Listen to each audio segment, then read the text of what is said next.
আলাইকুম। আমি যাদের জন্য ভিডিও বানাই তারা হচ্ছে একদম নতুন আনকরা নতুন ওষুধ ব্যবসা করতে চাচ্ছেন তাদের জন্য, বা অবসরে চলে গেছেন, ওষুধের ব্যবসা করবেন চিন্তা করছেন। অনেকে আছে সরকারি চাকরিজীবী, অনেকে আছে বেসরকারি চাকরি করতেছেন, চাকরি ছেড়ে দিবেন, দিয়ে ওষুধের ব্যবসা করবেন, তাদের জন্য আমার ভিডিওটা বেসিক্যালি। তো আমি কয়েকটা জিনিস এর আগে ভিডিওতে শেয়ার করেছি, ব্যবসাটা কীভাবে শুরু করা যায়। আপনি ওই ভিডিওগুলো দেখলে আপনি বুঝতে পারবেন ব্যবসাটা কীভাবে শুরু করতে হবে। তো আজকের যে বিষয়টা নিয়ে আলাপ করবো সেটা হচ্ছে ওষুধের ব্যবসার পরিচালনা সংক্রান্ত কিছু বিষয়। যেমন ওষুধের ব্যবসা করতে হলে আপনার দু একটা জিনিস আপনার খুবই খুবই দক্ষতার সাথে মেনটেন করতে হবে। সেটা হচ্ছে 1 নাম্বার, ওষুধের শর্ট লিস্ট করা। আপনার ওষুধের শর্ট লিস্ট করতে হবে, যে ওষুধটা শেষ হয়ে যাবে মিনিমাম একটা পাতা বক্সে থাকার আগেই আপনার ওইটা খাতায় লিপিবদ্ধ করতে হবে। প্রতিদিন যে ওষুধটা শেষ হয়ে যাবে সেটা লিপিবদ্ধ করতে হবে। তো আমি আপনাকে আরও একটা শর্টকাট কিছু নিয়মাবলী বলি। এত বিস্তারিত আসলে আমাদের ওষুধের দোকান অনেক বিস্তৃত, বা ওষুধের বিস্তৃত বলে আসলে শেষ করা যাবে না। কিন্তু আপনার তো আসলে এত সময় নাই, এত কিছু জেনে ব্যবসা করার মতন এত সময় যেহেতু আপনার নাই, সেই জন্যই আমি আসলে বলছি ওষুধের বিজনেস করলে জাস্ট কয়েকটা জিনিস একটু মাথায় যদি আইডিয়া রাখতে পারেন ভালো। সেটা আপনি শুরু থেকে, মানে ব্যবসা শুরু করা থেকে কোথায় জায়গা নেবেন এটা থেকে শুরু করে ব্যবসা পরিচালনা পর্যন্ত সব কিছু একটু মন দিয়ে যদি খেয়াল করে আমার কথাগুলো শোনেন, আমি 100% বলতে পারি যে আপনি ওষুধের ব্যবসা ভালো করতে পারবেন। ঠিক আছে? তো আপনার কয়েকটা জিনিস টেকনিক্যালি আর কি মাথায় নিতে হবে। পরিচালনা, যেহেতু আজকে আমি ব্যবসা কীভাবে পরিচালনা করতে হয় এই বিষয়টা নিয়ে আলাপ করব।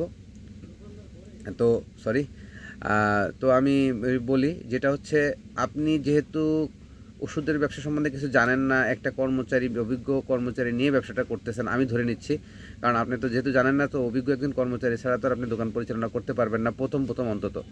তো সেই ক্ষেত্রে বলে ওষুধ পরিচালনা সংক্রান্ত বিষয়টা নিয়ে দেখবেন যে যদি একজন কর্মচারী অভিজ্ঞ হয় সে কিন্তু শর্টলিস্ট করবে, কারণ ওষুধ শেষ হয়ে যাওয়ার সাথে সাথে সেটা খাতা লিপিবদ্ধ করতে হয়। তো আপনার ওষুধের শর্টলিস্টটা কীভাবে করবে সেটা আমি আপনাকে বলি। একটা সাদা কাগজে, অবশ্যই সেই কাগজটাতে আপনি যেটা করবেন, প্রত্যেকটা কোম্পানির নাম আলাদা আলাদা করে লিখে, ওই যে ওষুধটা, যে কোম্পানির ওষুধটা শেষ হয়ে যাবে, ধরেন আজকে স্কোয়ারের একটা, আপনারা সবাই অ্যালাট্রল নামটা চিনেন, এই অ্যালাট্রলটা যদি আপনি শেষ হয়ে যায়, আপনি স্কোয়ারের নাম লিখে, কোম্পানির নামটা লিখে ওখানে অ্যালাট্রলটা লিখবেন। তারপরে এরকম প্রত্যেকটা কোম্পানির ওয়াইজ আলাদা আলাদা করে শর্টলিস্ট করবেন। তাতে আপনার অর্ডার দেওয়ার সময় দেখা যাচ্ছে ওই দিন রাতে অথবা পরের দিন সকালে অর্ডার নিতে আসবে যারা কোম্পানির প্রতিনিধি, তাহলে আপনি অর্ডারটা দিতে পারবেন ইজিলি। কিন্তু আপনার যদি এইভাবে শর্টলিস্ট না করেন, তাহলে কিন্তু, আমরা শর্টলিস্ট আসলে এইভাবে করি না যারা অনেক দিন ব্যবসা করতেছি। আমাদের শর্টলিস্ট হচ্ছে, এক হচ্ছে ব্রেন, আমাদের ব্রেনেই সব কিছু থাকে, আর হচ্ছে 2 নাম্বার হচ্ছে আমরা শর্টলিস্ট করি, কিন্তু ওইভাবে না, আমরা করি গড়ে।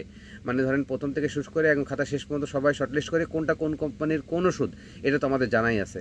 যেহেতু আপনি নতুন, আপনার জানা নাই, সেহেতু আপনি শিখতে হবে। এই জন্য আপনাকে বলছি যে প্রত্যেকটা কোম্পানির ওয়াইজ নাম লিখে লিখে এই কোম্পানির কোন ওষুধটা কোন কোম্পানির সেটা সেখানে লিপিবদ্ধ করবেন। এক হবে আপনার শর্ট লিস্ট করা হবে, আর 2 হচ্ছে আপনার জন্য শেখা হবে।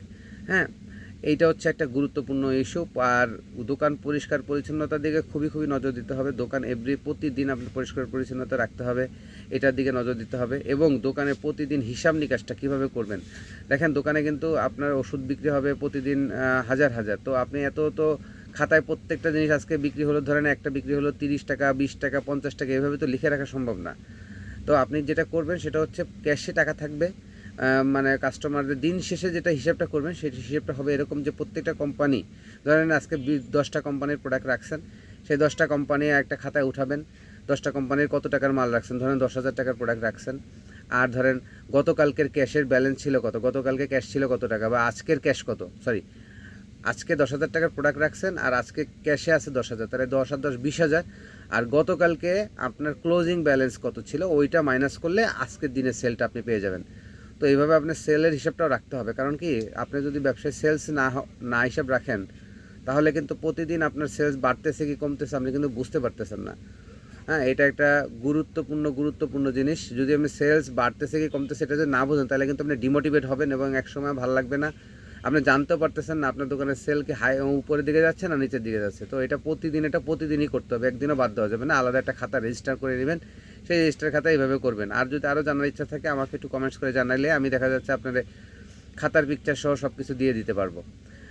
আর আরেকটা ইস্যু নিয়ে কথা বলবো, সেটা হচ্ছে যে এক্সপায়ারি।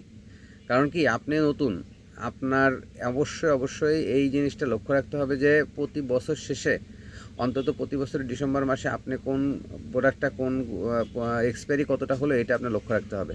ঠিক আছে, এইটা লক্ষ্য রেখে আপনি কাজ করবেন। আশা করি আপনার দোকানের পুরো বিষয়টা আপনার ভালোভাবে নখদর্পণে চলে যাবে এবং আপনি এক্সপায়ারিটার লিস্ট কীভাবে করতে হয় এটা আমি পরের একটা ভিডিওতে বানাবো। আজকের ভিডিওটা আসলে অনেক বড় হয়ে গেছে। আল্লাহ হাফেজ, ভালো থাকবেন।